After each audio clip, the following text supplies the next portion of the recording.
Massacre qui a entraîné les représailles des Israéliens après bientôt 2 années de guerre. Les négociations pour parvenir à un cessez-le-feu à Gaza débutent aujourd'hui en Égypte. Il faudra régler la question des otages dans un premier temps. Le Hamas prêt à les échanger immédiatement contre les détenus palestiniens. Frédéric Simon, vous êtes le correspondant d'Europe 1 à Tel Aviv en Israël. Les représentants de l'organisation terroriste et les représentants israéliens sont arrivés sur place à Sharm el-Sheikh.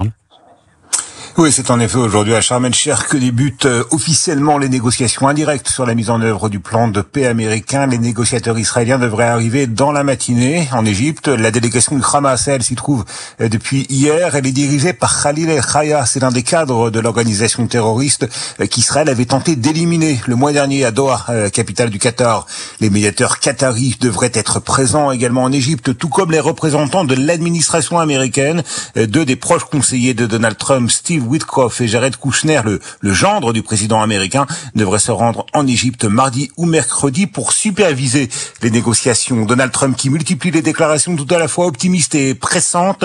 Il faut progresser rapidement ou beaucoup de sang risque de couler, a-t-il affirmé après avoir évoqué l'impression positive laissée selon lui par les premières prises de contact. Pourtant, les difficultés risquent d'être conséquentes. Les exigences du Hamas pourraient s'avérer inacceptables pour Israël sur 2 points essentiellement: l'ampleur du redéploiement des troupes israéliennes dans la bande de Gaza et de l'identité des détenus palestiniens qui seront libérés en échange des otages israéliens. L'organisation islamiste exigerait notamment la libération des terroristes ayant pris part au massacre du 7 octobre 2023.